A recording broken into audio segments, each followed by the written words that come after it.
This set of events is based on a true story. Back when I was 14 years old, my family had moved from our home in England to the Republic of Ireland, where we lived for a further 6 years. We had first moved to the northwest of the country, but after a year of living there, we then relocated to the Irish Midlands, as my dad had gotten a new job working in Dublin. My parents had bought a cottage on the outskirts of a very small village that was a stopping point from one of the large towns to the next. This village was so small and remote that there was basically nothing to do.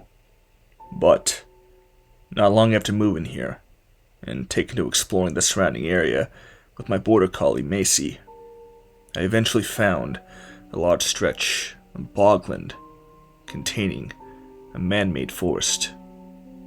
Every weekend or half-term away from school, I took a walk in this area with my dog, in which I would follow a long railway line used for transporting peat.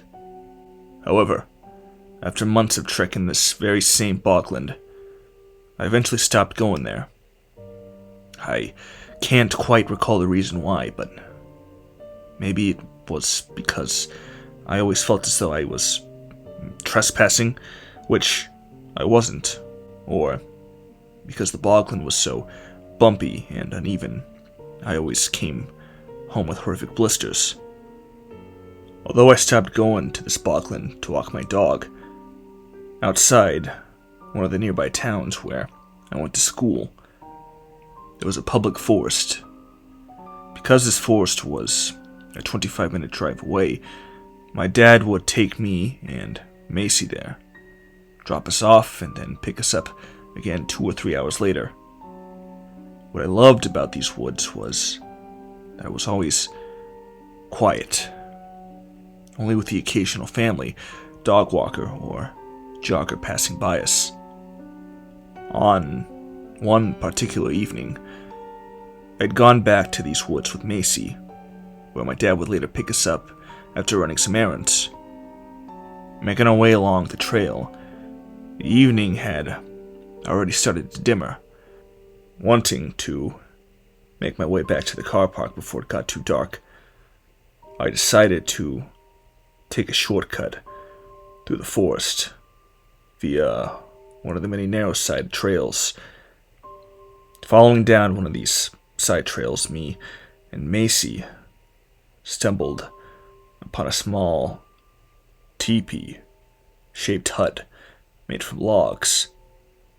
Loving a good game of hide-and-seek, I'd sometimes hide inside this teepee when Macy wasn't looking, where she would spend the next couple of minutes circling around the hut, trying to find me, not realizing she could just go inside. Whether I played this game with Macy that day, I'm not sure, but following down this exact same side trail, I turned to look behind me.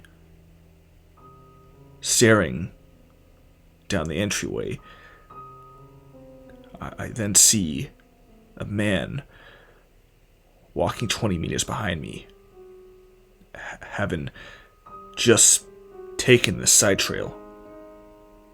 For some unknown reason, I had a strange, instant feeling about this man, even though I had only just noticed him. I can't remember or even describe the way this man was walking, but the way he did so felt suspicious to me.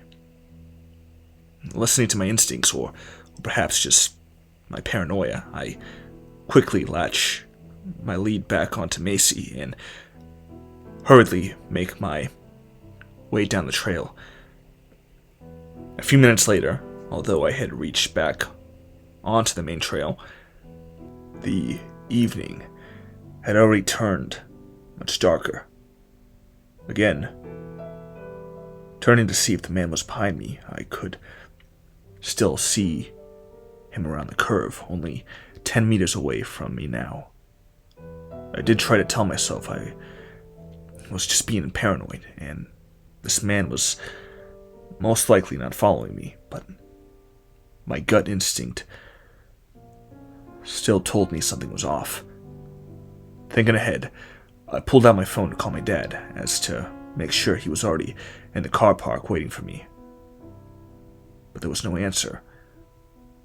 Because there was no answer, I just assumed he was probably still driving, and because he was still driving, I just hoped my dad was nearly on his way.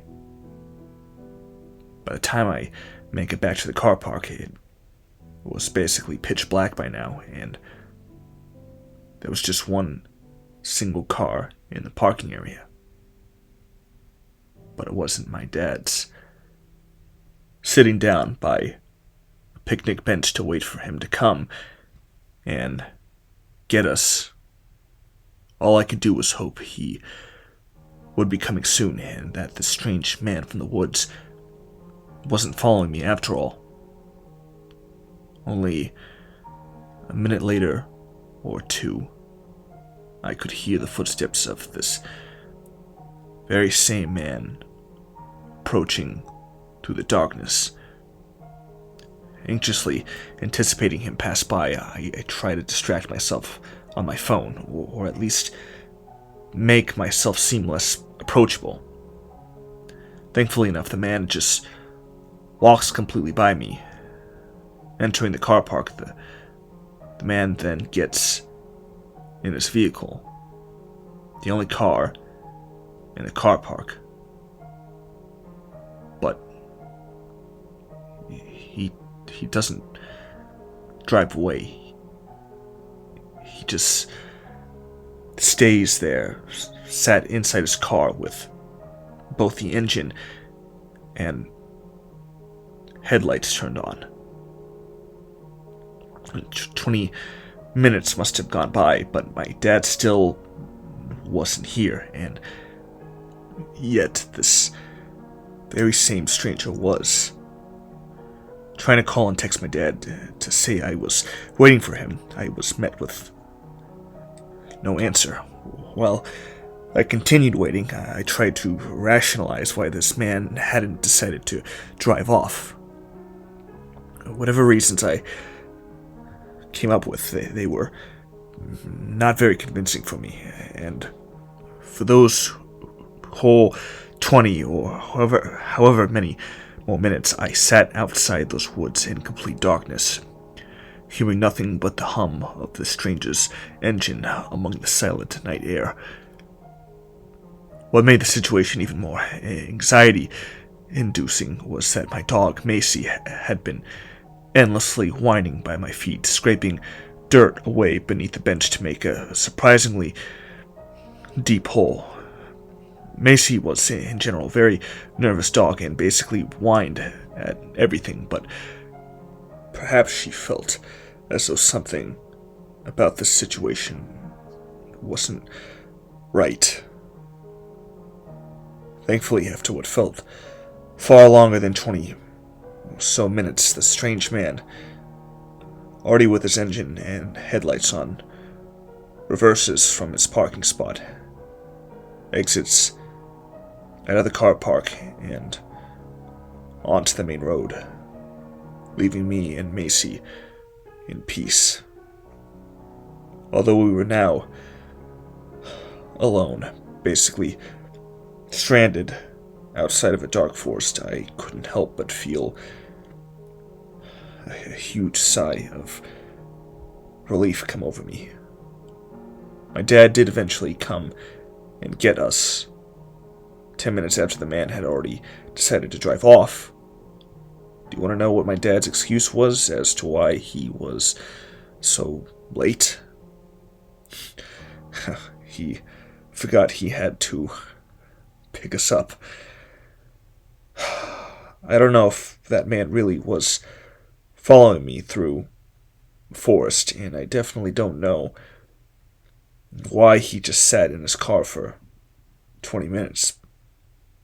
But if I had to learn anything from that experience, it would be the following. 1. My dad can sometimes be a careless douche.